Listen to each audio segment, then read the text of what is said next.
Good afternoon, friends, and thank you very much for coming on this holiday for most of you in this afternoon at short notice. But what we thought was that the External Affairs Minister has just returned this afternoon from China on what many of you thought was an important visit. And we thought since none of you could travel with him, I had requested the External Affairs Minister if it was possible to brief you about the visit and the outcomes from that visit.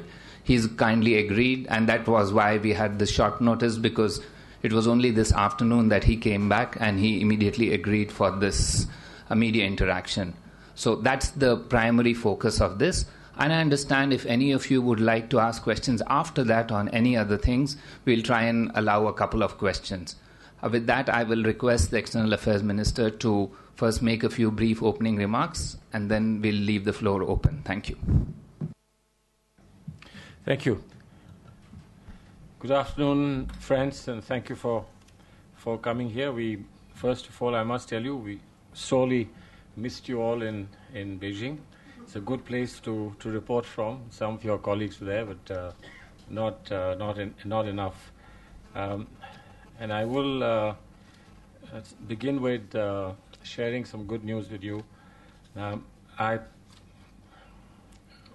almost on an impulse, I mentioned to Premier Lee, with whom I had an outstanding meeting, very, very friendly, very open, and very enjoyable meeting.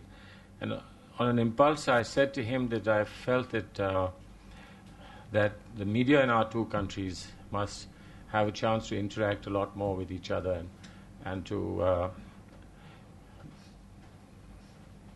discover experiences that each other have of the other country, and this would perhaps contribute to better people-to-people understanding, and indeed facilitate the grand future that India and China can build together, provided we align our positions, we understand each other better, and there is a high level of cooperation in every field, social, political, economic. And he immediately and promptly thought it was a very good idea that we should create some mechanism by which Indian media can, on a regular basis, interact with media in China. So this, I hope, will happen. We've left it to officials to work out, and we will certainly consult you on this as to how best we can go about it, perhaps step by step, as we discover which is the most creative way of taking this forward. We will study also if there are any other models available, either for them or for us. So that's the news that concerns you directly, and so I thought I will give it a high billing and say that to you first. Second, but of course the primary purpose of the visit this time was to prepare for Premier Lee's visit beginning 19th of this month, which will be, and this is something they emphasized and we acknowledged with gratitude and appreciation, that this would be his first foreign visit after becoming Premier of China.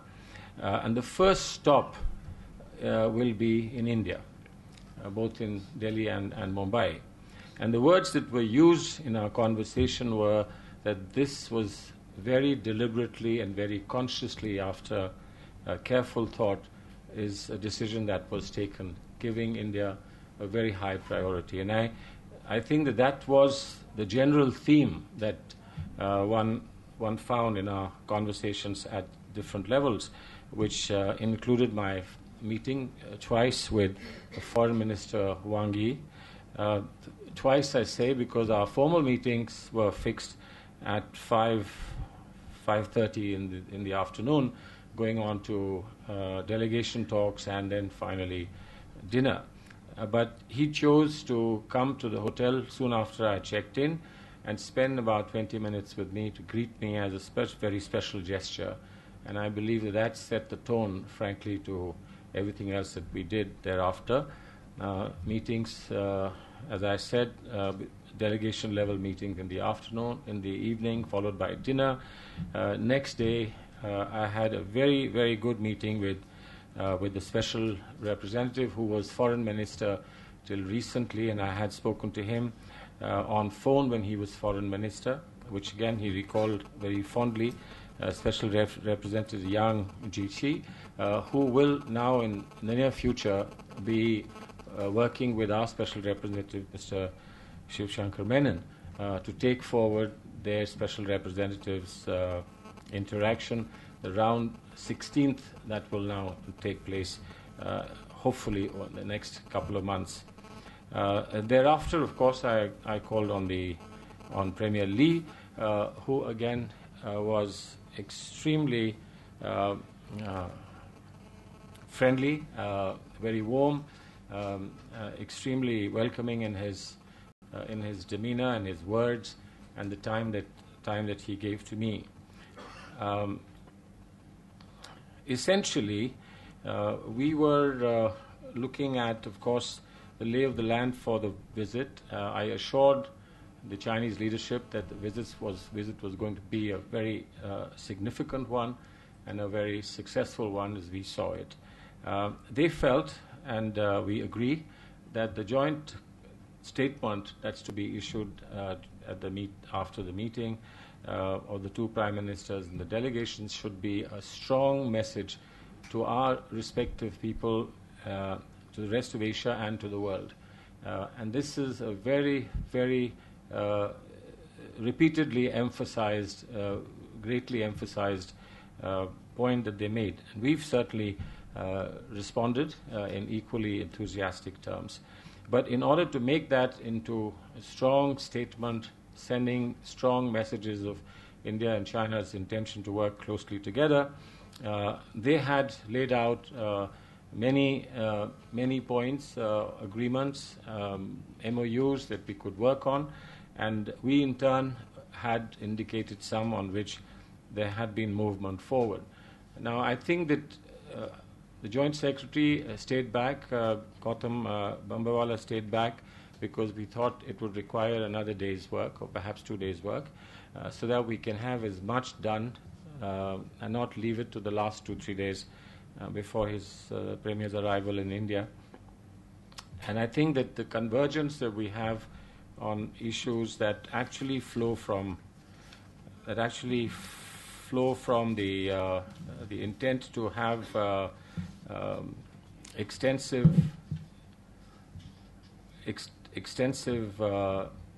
engagement on several fields, and I think these flow from the strategic economic dialogue that is held regularly between us. We are actually ready with, and we brought it to their notice, that we are ready with agreement on micro irrigation, on wastewater management.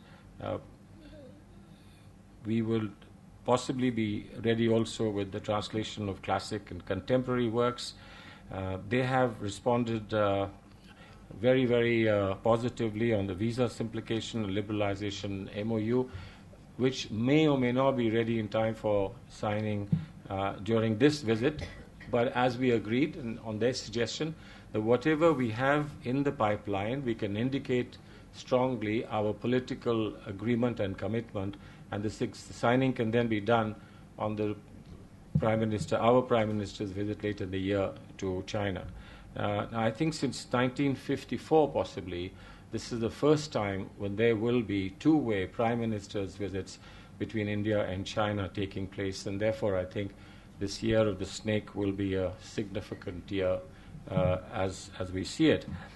We have in principle agreed that the foreign ministries will exchange an MOU on sister cities and sister provinces, which we hope can be aligned with one major point on which there was prompt agreement, and that was on Chinese investment, Chinese industrial park in India, for which we promised that the representatives of Ministry of Commerce can visit India soon, and they can look around to see which point, other than places they have already identified in the past for engagement, could be suitable for a Chinese industrial park. But that will be seen in conjunction with the attempts that we are making to balance our existing trade. That is looking up, is growing very fast, but where our concerns about balance remains, and they were agreeable that we have to very specifically address the issue of balance in our trade to make it sustainable, but to see it in conjunction with investment flows that can, at least in the short term, address the issue of imbalance of trade, but investment flows being both ways. And I had the opportunity to see and meet with officials of various private sector companies that are particularly in the IT sector, which are already doing good work in China, and we hope that during the Prime Minister's interaction we will be able to enhance that to a higher level. There are two important matters on which we've agreed that we require more work, something on which more inputs are necessary at our end from other ministries and indeed in bilateral terms with other countries that are involved. One is the BCIM economic corridor, which is really the Bangladesh, China, India, Myanmar economic corridor, something that in principle we also, as our Look East policy and connectivity with ASEAN, are looking forward to being able to establish, but on which some bilateral I think engagements are still called for, particularly with Bangladesh, and that is an area we said we will continue to work, and it could at some stage involve all the countries working together. But certainly in principle an attractive idea, something that we would have worked on ourselves and are working on ourselves, but that we will be happy to engage with them once everybody is on board. The other issue on which we have, if you like, taken a little bit of a pause for the present is the regional trading arrangement that they have suggested, and that again goes back to the trade imbalance. We said that let the trade imbalance be addressed up front as an urgent priority, and then of course we can move to the next stage, which is the regional trading arrangement. We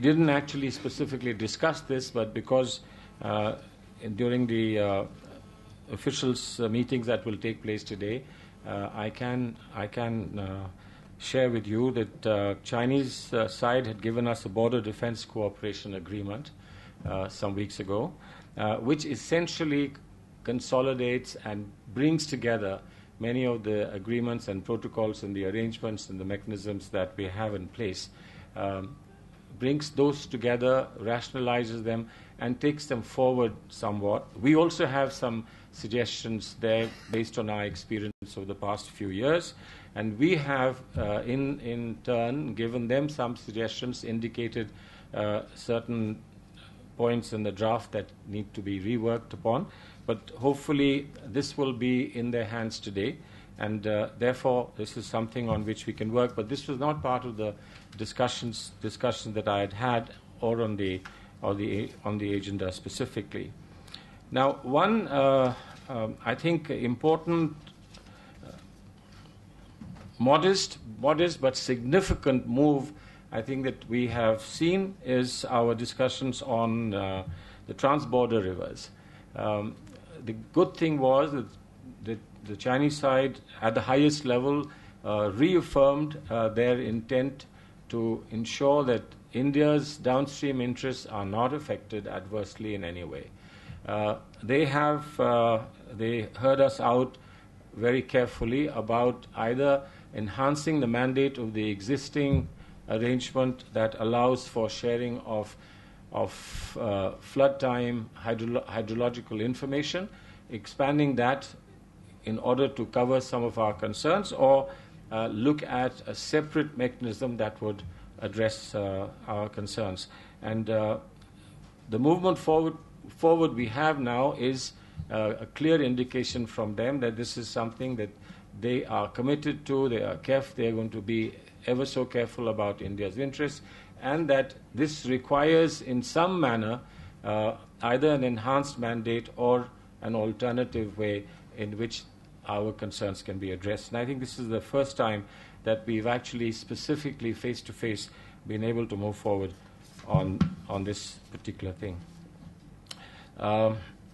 We both took note of a very interesting dimension in our relationship, which is the movement forward on multilateral and matters concerning security in our region.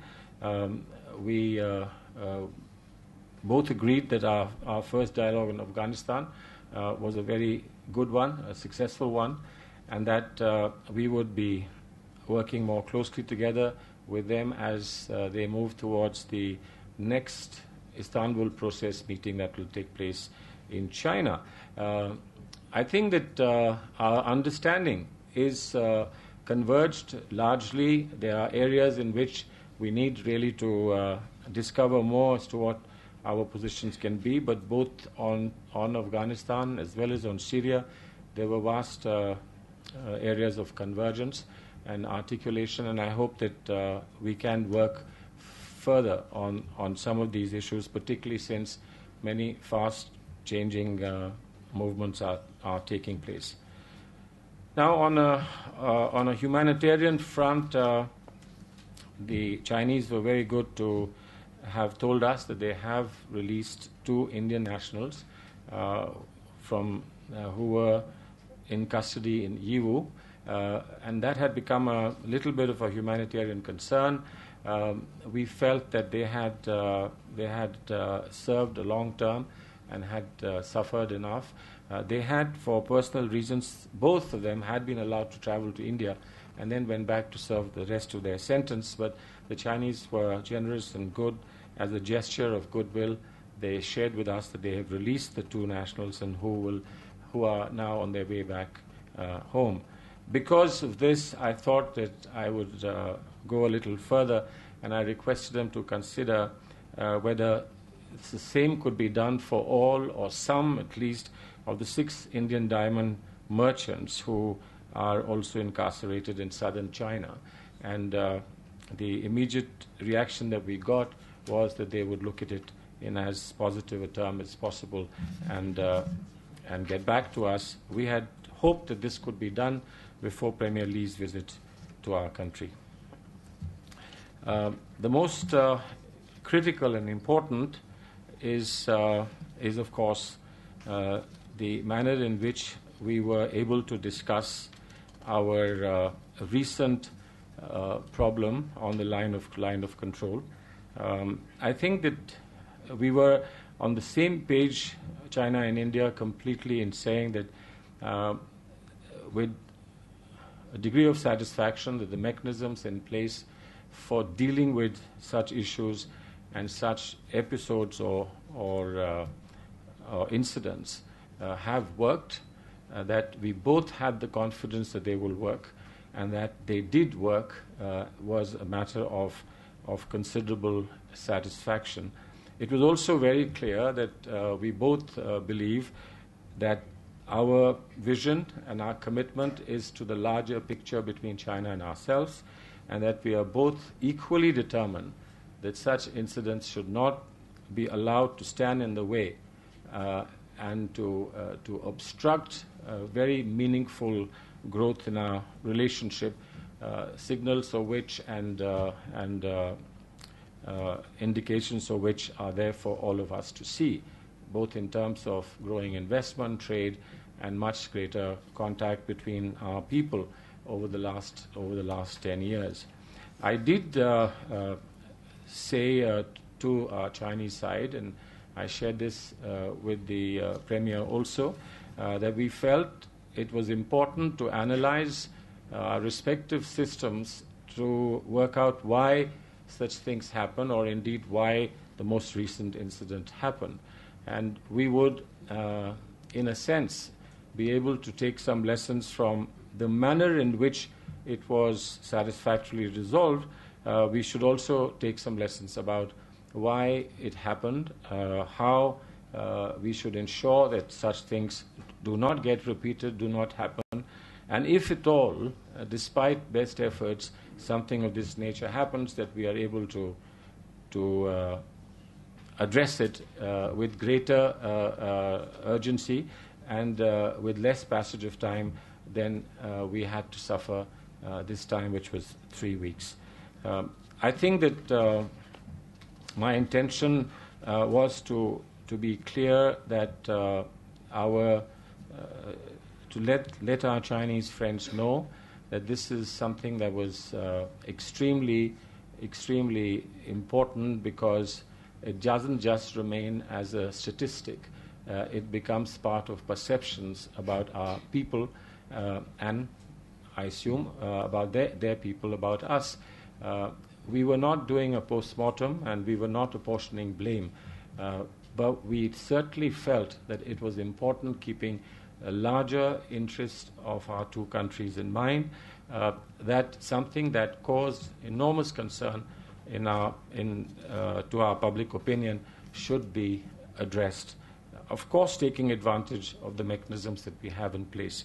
I did leave it to them to have this matter reflected upon in greater detail when the special representatives meet, because the entire background and the context in which this discussion has to take place is familiar to them, and they have the domain knowledge to be able to deal with it more specifically.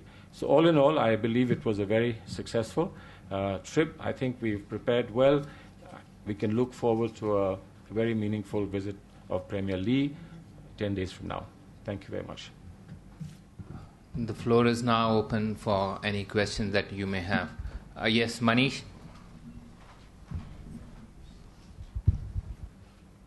So your talks in Beijing have raised the bar for a very successful visit by Premier Lee.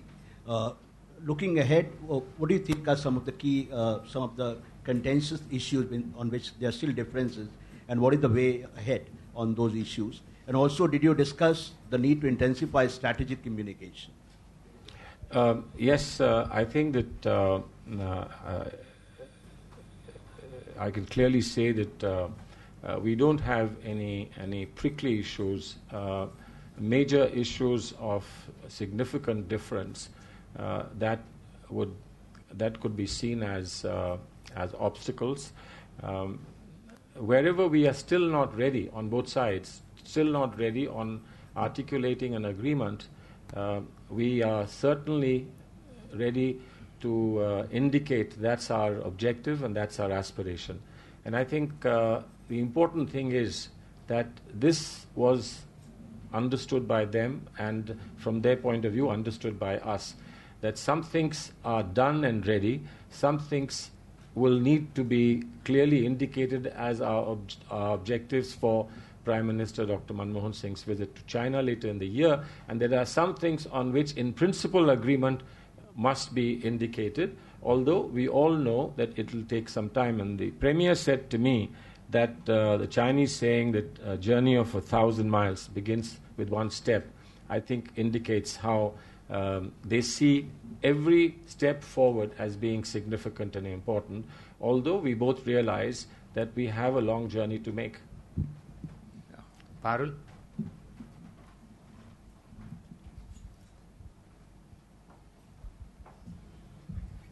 You said that this border defense cooperation agreement, India has made certain suggestions on that. Could you share with us what those suggestions were? And does it mean that the previous mechanisms in place to solve such incidents as happened recently are not delivering? No, I think the idea is to develop and to work beyond the success of those mechanisms and the experience of the success of those mechanisms to perhaps raise the bar of ambition for working more extensively, more effectively, and taking it taking it much further than we have in the past. As I've read the draft, it doesn't appear to be replacing everything that is already there. But as periodically we've had the 93, 96, 205, etc., moving up based on experience of the past, and virtually and really in the direction that was given by those protocols and agreements. There is, of course, something that I believe could easily would be appropriate to consider when we look at any new agreement, is to see if there have been some points at which our level of satisfaction could have been greater. So if we emphasize those dimensions, we would obviously be better off. But there isn't a sense that there is a disappointment or a failure of the mechanism we have in place. It is indeed our sense of satisfaction that our mechanisms have worked, have brought us thus far, and now it's a question of going even further. In the context of the recent standoff and the change in the leadership in China, do you think that the boundary issue, which is for many years, especially under the UPA 1, in the context of the recent standoff and the change in the leadership in China, do you think that the boundary issue, which has remained in the background or on a track all by itself, and the relationship has gone ahead on economic trade and other track, that this will change or at least slow down and the boundary issue will once again come to the fore? That's not my impression. I think that the two-track approach, if one can describe it as a two-track approach, not impeding the other, but obviously helping each other if you go along and if you're moving in the right direction, because the gravitational pull of the success of one will inevitably be felt on the aspiration of the other. I don't think there's any reversal in that process. I don't think there's any indication of slowdown from either side. If at all there is something, there is an expression by the new Chinese leadership that we need to move faster, and that's the reason perhaps why they've given us that agreement. But faster must also be read with surer, steady and sure. If you want to speed up what you're trying to do, it must again fall back on the experience of what we have done, and therefore the 16th round of SR's meeting would be able to reflect on this and assess and judge it a lot better than you can in normal conversations. Yes, Ashwini? Yeah, so just wanted to check with you. You mentioned about trade and dedication coming down to look at investments in various sectors. Will India allow unhindered investment opportunities to Chinese in India? Will the Indian government allow unhindered investment opportunities to the Chinese? Well, I don't know what you mean by unhindered. The extent to which we allow investment from anywhere else, there is no exception for China. But obviously, trade must come with travel, and that's the reason why liberalization of visa regime is important, because business travel must become easier. You can always pitch for journalistic travel becoming easier, and I would be very happy to support you on that, but I have to admit right now it wasn't a priority. Business travel is a priority. I think if that begins and the investments begin, we would get a very special stride forward. There are certain sectors where India feels that investment should not come from the Chinese side. No, those are areas where between finance and home they have a special concerns, not relating to China alone, but the sectors themselves, and also from different parts of the world. But those are things that are reviewed from time to time, and I think we shouldn't have a theology on this. We should really work on it in a practical sense. We are doing that in the visa regime for many countries. Some more countries are hoping and expecting that we will do it for them. I think we need to rationalize, we need to be more confident, about ourselves and confident of our systems, and be clear that what is important is there must be much greater contact between the peoples. Sir, my question is regarding the security arrangement in the international and regional security. You spoke about Afghanistan and Syria as an example. I mean, can you little elaborate, especially after the post-2014? What is there any mechanism between the two countries? And regarding Syria, especially after the meeting of the Russian and the U.S. for the conference by the end of this month? I think these are still issues that all of us are reflecting on. There are no ready answers to any one of us and our questions, both for Syria as well as for Afghanistan. We are, in fact, closely engaged with the Afghan side to understand what happens when we talk to other stakeholders in Afghanistan at the Istanbul Process Conference, for instance, or with China, as we've done, or with the United States of America. We try to understand better what will happen after 2014. But frankly, I don't think there are easy answers being given right now. Therefore, there has to be a wait and watch. Meanwhile, our commitment as far as development partnership is concerned, the $2 million that we are investing, dollars that we are investing in Afghanistan continues. We expect to complete the projects like Salma Dam and also the Parliament building well in time before 2014 elections. The small district level projects also are in process. As you know, in my recent visit to Iran, we indicated that Shah Bahar development will be contributed to by India, because we see that as an alternative route, particularly to western part of Afghanistan, where we could have major investments in time to come. So we are not putting anything on pause, waiting for all the answers. But as we continue to work on development partnership and enhancing different areas of our relationship with Afghanistan, we are still waiting to understand better. But we've at least been able to share how our perception would be somewhat different from perception of many other countries, but it also overlaps with the perception of other countries. And China, I think, is quite close to us in our perception about Afghanistan. Seema? Two Seemas. So, yeah, it's okay. Considering Seema 1 and 2.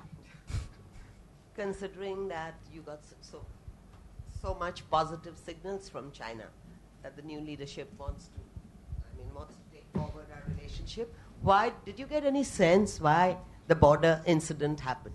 Did you get any sense why did it happen? Was it that the part of the army wanted to do it, or what? Did you get any sense? To tell you the truth, I think I thought the best thing was to flag for them that it's important that we should figure out why it happened. That it happened, we've agreed. That it was reversed, we've agreed. That it was reversed using the mechanisms that we have in place and they worked successfully, we've agreed.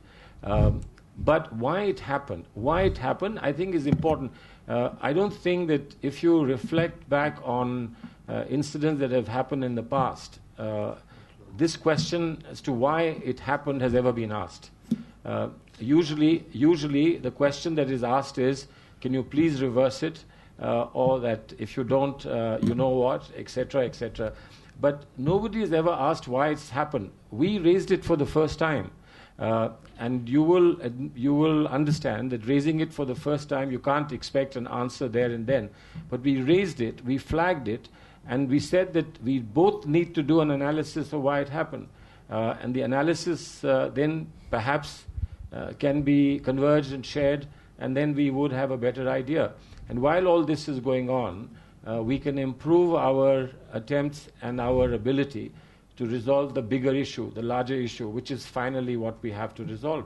This is only an intermediate arrangement that must address the ambience and the atmosphere as we move to address the big issue. Niloa? Sir, you spoke of the trans-border rivers. Have we suggested any species of mechanism to them whereby this issue can be dealt with bilaterally? No, we haven't. What we have suggested is that there must be a mechanism. And we have left flexibility in saying the existing mechanism can be expanded. The mandate can be expanded to address what we are hoping will be addressed, or an alternative mechanism can be put in place. So it's the first time that we have seen some movement, and I certainly saw sensitivity to India's concerns. And I think also an anticipation that this is an issue that India would want to raise. And therefore, they had obviously considered the issue. They didn't say, well, let us think and come back to you. They immediately said, we understand your concerns. We are committed to ensuring that there is no adverse impact as far as your downstream rights are concerned. But something needs to be done. We agree how it can be done. We can work on it. And I think that's a movement forward. Srinjan? Was there any regret in the Chinese that they had actually intruded and pitched tents in Indian territory? Did they even have a tone of a little bit of regret that they had done what they had done? Very difficult. And also, the fact that before that, between January and March, there were 5 face-offs between border patrols, 3 in January and 2 in March. And on the 1st of April, there was a long, sort of deep intrusion in that area, Trak, Murgo. Has India, since India knew about it and reports went up, right up on the 12th of April, were they seen as warning signals? Did India do anything about it then? I don't want to expand looking at our border issues and problems to other incidents that may have happened. We did, in the articulation that we placed before them, we did say that it is important that one incident in one place doesn't get linked with issues or incidents anywhere else, and that it is important that we do some systems analysis to find out why it happened. But really, the trip was not to score points. The trip was to ensure that we are clear about what we want to say and that it is conveyed clearly.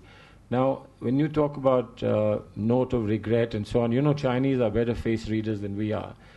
They may have read something in my face, but I certainly wasn't able to read their face.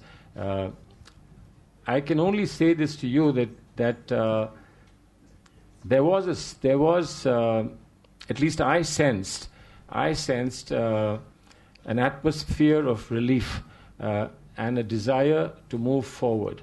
And I think that it would not have been fair on my part that when we have only 10 days left to receive the Premier, that a desire to move forward should have been retarded by me. But the points that we wanted to make, I think, were very clearly made and understood. And we would like to see what the SRs can do with it as we move forward. Elizabeth? Sir, I wanted to ask you about the industrial park that you spoke about with the Chinese. I understand that this must be in a very preliminary stage, but given the fact that we have a major trade imbalance, how does this work out, in conjunction? See, the trade imbalance issue is already being addressed. The trade imbalance issue really requires market access issues as far as pharmaceuticals are concerned, as far as IT is concerned, and those the Ministry of Commerce is already addressing. That's the best that can be done immediately. That's very clear.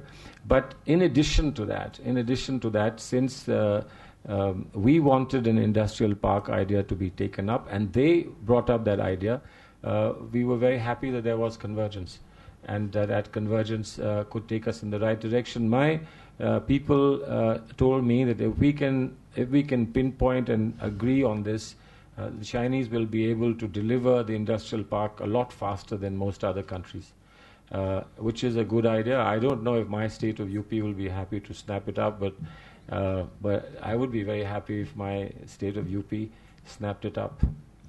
Before I give it you to have missed the second Seema, no?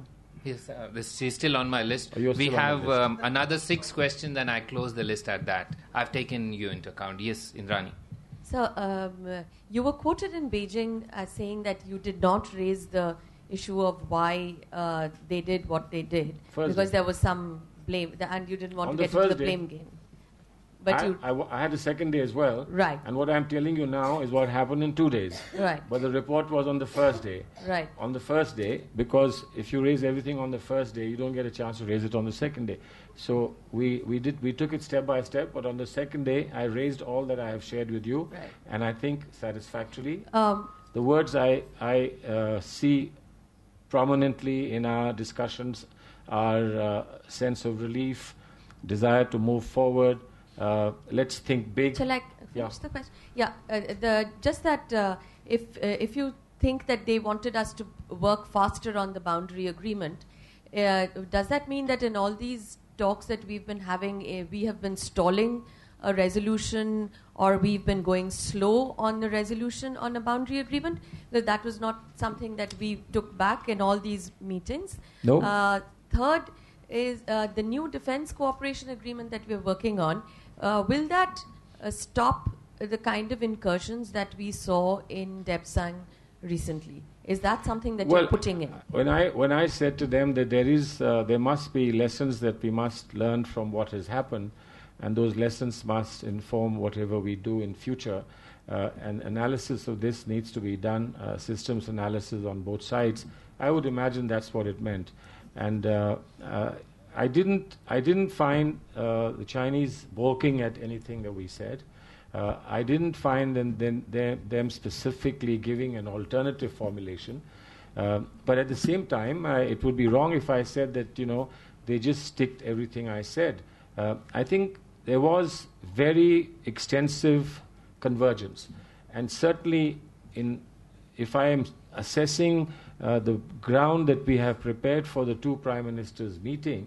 The prime ministers meet after foreign ministers because they do more than the foreign ministers can do. So I think we prepared very good ground for things to happen. And I said the takeaway expression that I gave them was that I am very glad that I have come here in springtime because what I see is hope all around and beautiful Chinese blossoms. And what the Premier said to me was, the world is thinking big, let's think bigger than them.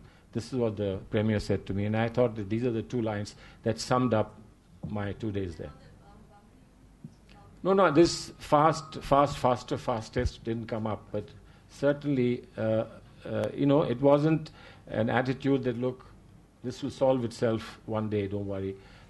Let's keep that in mind, let's move fast on that as well. I didn't get any indication that they felt we were stalling, we were slow, we were not willing. The formulation that these are historic issues, they are complicated, they take time to resolve. Those formulations were repeated, and I think that there isn't any major departure there. But yes, not just from my meetings, but even otherwise, we have received some signals that they would like to solve a problem. Now, the exact speed and exact velocity, etc., I think the SRs will get a better chance to judge. Seema. Yeah, 2 quick questions. One is from what Weil said, that you said that there was a convergence on Afghanistan. Was there a convergence on Syria as well? And does that convergence, if there was, yes, does it take you closer to the Russian-Chinese position on Syria? Yes, I think there was convergence. Okay. And the second one also, I just asked. No, but let me just tell you on Syria, there was convergence. But at the same time, there was some lack of clarity as to how things are moving now that there was statement between the US and Russia. But at the same time, while that statement that there should be an attempt, there was also a statement that was carried there which said that Assad cannot be party to this thing. So I think the contours were still unclear, both to them and to us. But the basic principle that we can only solve the Syrian issue not from outside by somehow creating conditions conducive for a Syrian dialogue between the the Syrian opposition and the ruling establishment. I think on that there was complete convergence. And the second thing is, from what your opening remarks, you seem to have a sort of a foot-down position on the regional imbalance being corrected. Because some of the proposals, which you said yourself they were pretty exciting, have been put on hold until that is done.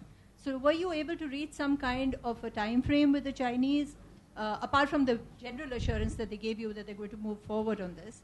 When? Well, see, I think that this is the area of trade imbalance is a complicated area, and the Commerce Ministry has been dealing with it. I have merely said to them that I would like to flag for Commerce Ministry your attempts to move forward on these areas, which would require that the trade imbalance is addressed more effectively.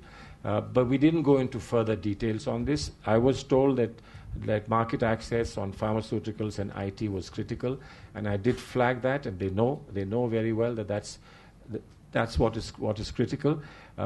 They are talking a great deal about education. They're talking about tourism. They're talking about greater airline connectivity. So there are many issues of this nature which I'll pass on to my colleagues and see if we can get something interesting. Sir, do we have a geological profile of the area where the Chinese tents were put up? Do we know what minerals are there beneath the surface there? Well, I think we have, broadly speaking, yes, we know what is there. It's pretty barren, and it's at present pretty unpromising in terms of what it offers, except a very difficult stay in the night if you pitch a tent there. But that they came to drill for oil is not something that we seriously. Well, our idea of where the uranium is that can be accessed by us is different from the Tibetan plateau. But I'm not going to take a final guess on this. I'm sure there are people who are better equipped to be able to tell us. Mr. Venkatnarayan? Minister, you will complete 200 days in your office next week. Very tough days. You've been to 16 countries in 4 continents, including the capitals of 3 permanent members of the United Nations. What do you think have been your 3 top achievements in the last 200 days? Thank you. I think that would be very immodest. But I can say with some satisfaction that I've had enormous assistance, help, and understanding given to me by foreign ministers of the countries that I have visited. I think I have been able to develop an interesting chemistry with a lot of them. We are, with many, I'm on terms such as their being able to send me SMSs and call me on my mobile phone. I can call them back. And in some cases, it has delivered us away from seemingly crisis-like situation developing, which Italy was one such case. And I think I've certainly received enormous amount of candor in expression of aspirations, as well as caution and inquisitiveness about India's plans and India's policies. It's been a very, very satisfactory experience, these 200 days. But you need 2,000 days, frankly, to do this job well, and I haven't got 2,000 days. Ranjana? So after your talks there with the Chinese leadership, do you still feel it was a localized event, the incursion by the Chinese troops? And how effective was a hotline between India and China in resolving the standoff? Well, you can't give away strategic secrets about hotlines and things like that. But I think, yes, that's the impression. I think our view that it was very localized. Now, localized can be interpreted in 2 ways. Localized in terms of a concept, and localized in terms of physical attributes. I think it was localized in both ways, concepts and physical attributes. And I have no reason to believe that what impression we gathered before my departure for China was misplaced or in any way required to be modified or rectified. Last two questions. So, what's your impression of the social progress in China, especially the slowing down of the economy and corruption and poverty?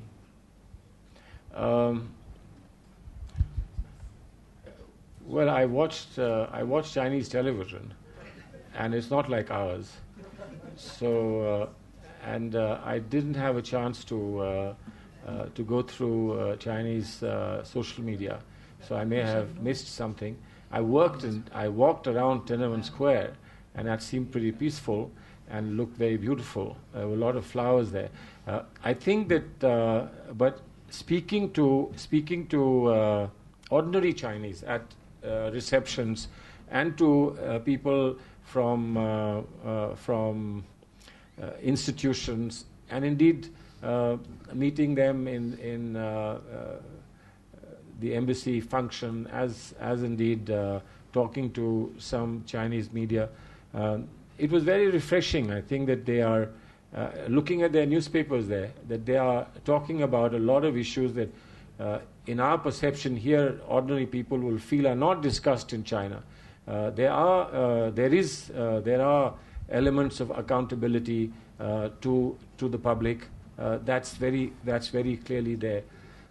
I think it's in its own way, China is moving forward in terms of what we see a society to be, but it's a very disciplined society. And if I'm not wrong, the impression that I had is that every Chinese seems to be doing everything with a sense of larger national purpose, not just simply limited to that job that they're doing, which is, that's very exciting and very admirable. Padma Rao? If you ask me, would I like to go and live in China? The answer is yes. It's a beautiful place, wonderful place. But not while I'm foreign minister. After. Mr. Khursheed, just to take you back to the incursion one last time. At the time when it happened, army sources said that, you just said that it was you re-emphasized that it was a localized incident. There were army sources who told many of us, including me, that the actual troops on the ground said that they were waiting for further instructions from Beijing. Could you just sort that out, please? See, these are military personal secrets that best heard from retired generals after they retire. But the body language and the communications between our troops on our platoon that was there in what Chinese described as a face-to-face situation. We describe it as a face-off. They describe it as a face-to-face. I don't know whether the two are marginally different. I think they probably are. But the ground level situation, I can tell you, I wasn't there, but this is on information, that the body language, the communication between the troops was just as good as it generally is.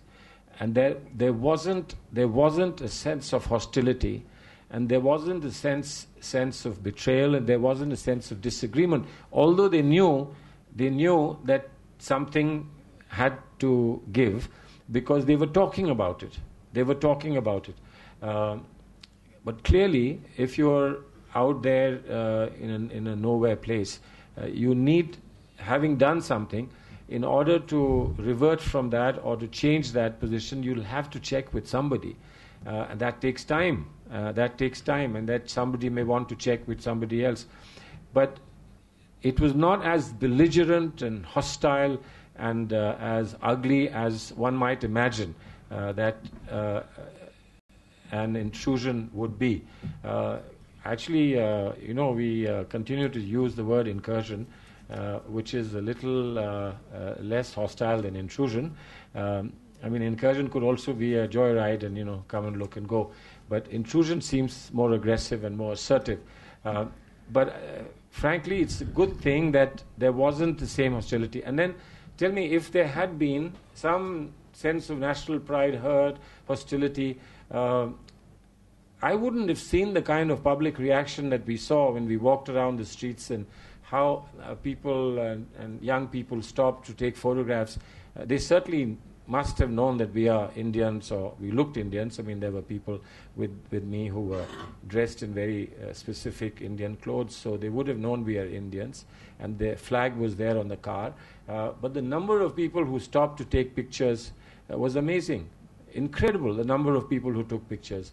Now, if I didn't know China well enough, and I was not reasonably well traveled, I might have thought that these guys, they're trying to take pictures to post in places which I would not like to see my pictures in. But that was not it. There was a genuine warmth that one saw in the streets. Genuine warmth. And I think if we have genuine warmth in the streets of Beijing, we have a good thing going. Let's develop it further. And that is my intention. But I know that today there was a press conference, and at that press conference some suggestion was made by a leading opposition party that we have let down India's strategic interest. Let me just tell you with all emphasis in my command that is nothing but unwarranted suspicion. It is not something that we will allow to happen. It is not something that happened.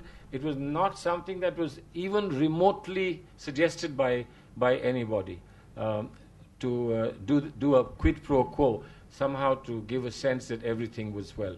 Absolutely untrue. If it was,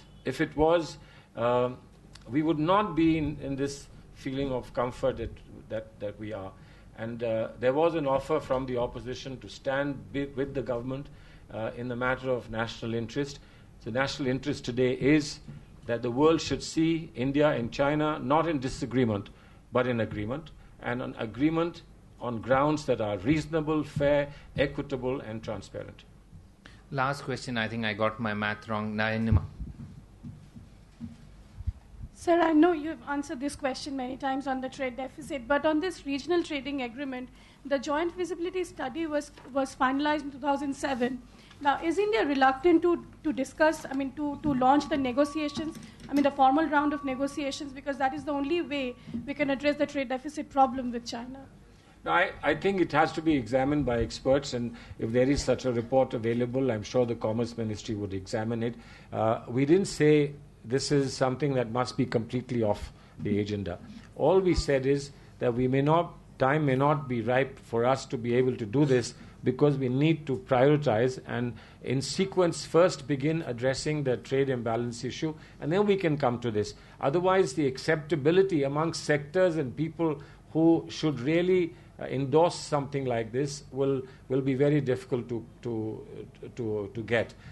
Therefore, let's just take it step by step, and the Commerce Ministry will address the area that they are addressing. We will flag it for them, and hopefully we can then move forward. Thank you very much. We've had about an hour's interaction. I'm grateful to all of you to have come for this. Thank you very much. Hi, you boss. How are you? Good. Which regional